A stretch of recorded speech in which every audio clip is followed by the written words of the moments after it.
हो लागे वैकुंठ थी रूडू वड़ताल हिंडोळे हरी ઝૂલતા રે।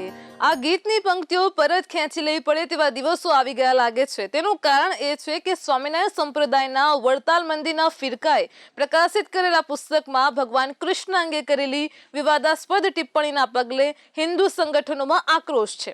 આગામી દિવસોમાં સ્વામિનારાયણ મંદિરના પુસ્તકોની હોળી કરવાનો કોલ આપવામાં આવી શકે છે તેમ સનાતન ધર્મના સંતોના એક સૂત્રએ જણાવ્યું હતું। વડતાલના સ્વામિનારાયણ સંપ્રદાયના શ્રીજી સંકલ્પમૂર્તિ સદગુરુ ગોપાલાનંદ સ્વામીની વાતો નામના પુસ્તકમાં વાર્તા નંબર 33માં જણાવ્યું હતું કે દ્વારકામાં ભગવાન ક્યાંથી હોય, ભગવાનના દર્શન કરવા હોય તો વડતાલ જાઓ। આ લખાણના પગલે સનાતન ધર્મના અનુયાયીઓ મેદાનમાં ઉતરી પડ્યા છે। આ વિવાદને લઈને દ્વારકાપીઠના જગતગુરુ શંકરાચાર્યએ જણાવ્યું હતું કે સ્વામિનારાયણ સંપ્રદાયને અસ્તિત્વમાં આવ્યે માંડ 200 થી 250 વર્ષ થયા છે। હવે તે 5000 કરતાં પણ વધારે જૂના ભગવાન કૃષ્ણ અંગે તેનો મત જ કઈ રીતે આપી શકે? તેની સાથે તેમના સંપ્રદાયની ભગવાન કૃષ્ણ અંગેની જાણકારી સામે પણ સવાલ ઉઠાવ્યો હતો। स्वामीनारायण संप्रदाय वालों का अभी तक कभी भी सनातन धर्मावलंबियों ने ऐसा कोई काम नहीं किया कि उनके संप्रदाय पर कोई आक्षेप होता हो, लेकिन उन लोगों के द्वारा बार बार ऐसा किया जा रहा है और यह घटनाएं 4-5 साल से ही अधिक प्रारंभ हुई हैं कि महादेव जी को स्वामीनारायण जी महाराज ने पटक दिया। हनुमान जी उनके दास हैं, हनुमान जी ने उनको भोजन कराया। भगवान का प्रसाद प्राप्त करना ये साधु संत महापुरुषों का सौभाग्य है। वो भगवान को दास नहीं बना सकते हैं। हनुमान जी महाराज की कथाएं आप सब जानते हैं, गुजरात में रहते हैं तो हमारे यहाँ गुजरात में तो धर्म का खूब प्रचार प्रसार है। त्रेता युग की बात है, हनुमान जी महाराज त्रेता में थे, वो द्वापर में थे, कपिध्वज के नाम से महाभारत में थे। यहाँ अभी साक्षात हैं, हम लोग यही मानते हैं कि वो सारंगपुर में बैठे हुए हैं। तो ऐसी बात नहीं बोलना चाहिए जिससे किसी को दुख पहुँचे। धर्म उसी को कहते हैं जिससे हमें सत्कर्म और सन्मार्ग पर चलने की प्रेरणा प्राप्त होती है। यदि हम आपस में ही युद्ध करने लगेंगे तो विधर्मियों से कौन लड़ेगा? તેમણે જણાવ્યું હતું કે સ્વામિનારાયણ સંપ્રદાયના સંતોએ પહેલા સનાતન ધર્મ અંગે વિસ્તારપૂર્વક જાણીને સમજવાની જરૂર છે। તેથી તેઓ તેમના પુસ્તકો લખે તે પહેલા કમસે કમ સનાતન ધર્મના પુસ્તકો વાંચી પણ જાય, જેથી તેઓ કમસે કમ એવું લખાણ લખી શકે કે જેથી વિવાદ ન થાય।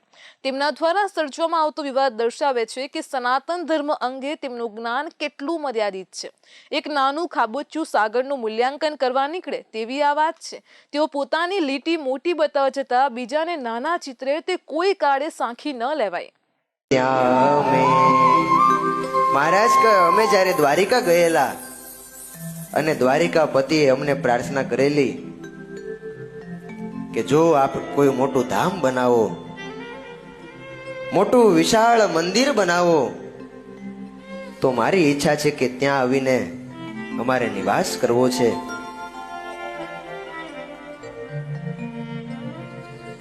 આ વાત એને વર્ષો પસાર થઈ ગયા। મહારાજ કહે બસ હવે વાતને સત્ય થવાનો સમય આવ્યો। મસ્તક ઉપર કોઈના કોમળ હાથનો સ્પર્શ થયો।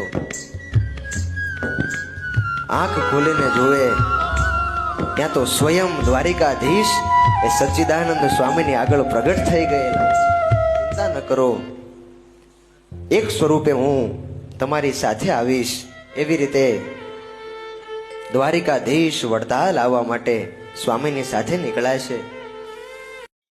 સ્વામિનારાયણ સંપ્રદાયના પુસ્તકની આ વાત પ્રકાશમાં આવતા રાજ્યના માલધારી સમાજમાં પણ તેના આગ્રહ પ્રત્યાઘાત પડ્યા છે।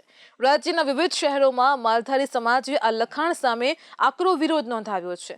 રાજકોટમાં તો માલધારી સમાજે આવેદન આપીને જણાવ્યું હતું કે સ્વામિનારાયણ સંપ્રદાય દ્વારા હિન્દુ દેવી દેવતાનું અપમાન કરવામાં આવ્યું છે। તેમના દ્વારા સનાતન ધર્મના અનુયાયીઓની ધાર્મિક ભાવનાને ઠેસ પહોંચાડવામાં આવી છે। તેઓ આ પ્રકારના લખાણોવાળા પુસ્તકો પરત ખેંચે અને દ્વારકા જઈને માફી માંગે।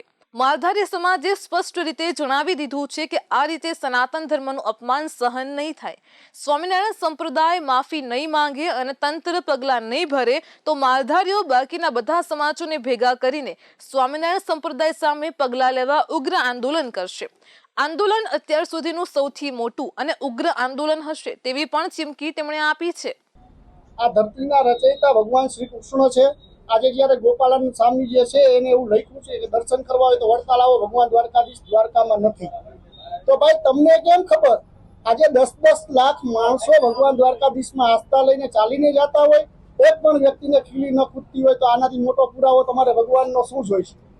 આજે જ્યારે સનાતન ધર્મની જ્યારે વાત આવતી હોય ત્યારે સનાતન ધર્મ માટે ભગવાન શ્રી કૃષ્ણ હોય, દ્વારકાધીશ હોય, બ્રહ્મા વિષ્ણુ મહેશ હોય, ગણપતિ દાદા હોય, હનુમાન દાદા હોય, છેલ્લે જલારામ બાપા હોય, આ લોકોએ એની બુકમાં લખવામાં કાંઈ બાકી નથી રાખ્યું. સર્વે લોકો જોઈ રહ્યા છે કે મંદિરોની અંદર તમારી ઓફિસો કેવી છે, તમે મંદિરોની અંદર શું કામ કરી રહ્યા છો. હિન્દુ સંગઠનો સ્વામિનારાયણ સંપ્રદાય આ મુદ્દે માફી માંગે તે માંગ પર અડગ છે તો બીજી બાજુ વડતાલ મંદિરથી આને લઈને કોઈ નિવેદન જ આવ્યું નથી. આમ આગામી વિવાદોમાં આ ધાર્મિક વિવાદ રાજકીય ગરમી પકડે તો આશ્ચર્ય નહીં થાય. અમદાવાદમાં ભગવા સેનાના વડા કમલ રાવલે જણાવ્યું હતું કે ક્યાં દ્વારકાના નાથ અને ક્યાં ઘનશ્યામ પાંડે. દ્વારકાના નાથની સાથે તેમની તો તુલના પણ ન થઈ શકે. સંપ્રદાય પોતે આવું લખતા પહેલા વિચારવાની જરૂર હતી. તેમણે સનાતન ધર્મના લોકોને આગળ આવીને તેના વિરોધમાં જોડાવા માટે આહવાન કર્યું હતું. આ સંપ્રદાયને કદાચ દ્વારકાધીશ માફ કરી દેશે પરંતુ અમે તો તેને માફ નહીં જ કરીએ. તેમણે ઉમેર્યું હતું કે સ્વામિનારાયણ સંપ્રદાય સતત સનાતન ધર્મની આસ્થા સાથે ચેડા કરી રહ્યો છે. તે એક પછી એક વિવાદો સર્જતો જ રહે છે. પહેલા તો તેણે હનુમાનજીનો વિવાદ સર્જ્યો હતો. હનુમાનજીને તેણે ભગવાન સ્વામિનારાયણના સેવક ગણાવ્યા હતા. હવે ક્યાં અમૃતત્વ ધરાવતા હનુમાનજી અને ક્યાં 250 વર્ષ પહેલાના સ્વામિનારાયણ સંપ્રદાયના ભગવાન. તેઓએ આવી રીતસરની મૂર્તિઓ બનાવી હતી, તેના કારણે વિવાદ થયો હતો. તેના પછી શંકર ભગવાનને લઈને વિવાદ સર્જ્યો હતો. છેલ્લે તો વીરપુરના જલારામ બાપા પણ સ્વામિનારાયણ સંપ્રદાયના વિવાદમાં આવી ગયા હતા. હવે સંપ્રદાય આ નવો વિવાદ સર્જ્યો છે. આ જોતા એવું લાગે છે કે જાણે સ્વામિનારાયણ સંપ્રદાયે હિન્દુઓની આસ્થાની ઠેકડી ઉડાડવાનો રીતસરનો ઠેકો લઈ લીધો લાગે છે. થોડો સમય વીતતો નથી ને કોઈ સ્વામિનારાયણ સંત હિન્દુઓની આસ્થાને લઈને વિપરીત ટિપ્પણી કરતા રહે છે. આના લીધે હિન્દુ સમાજની સાથે સાથે સંત સમાજ પણ તેનાથી ઘણું નારાજ છે. આગામી દિવસોમાં આ નારાજગી રસ્તા ઉપર દેખાવાની છે. આ અગાઉ પણ જલારામ બાપાનો વિવાદ થયો. તે સમયે સંત સમાજે ભેગા થઈને સ્વામિનારાયણ સંપ્રદાયના બધા 14 ફિરકાઓને નોટિસ પાઠવી હતી. કોઈએ હજુ સુધી તેનો જવાબ આપ્યો નથી. આગામી સમયમાં નોટિસોના પુનરાવર્તનનો આંકડો વધી શકે. આમ સ્વામિનારાયણ સંપ્રદાયના સારા શાસ્ત્રજ્ઞ અને વકીલ બંનેની જરૂર લાગે છે.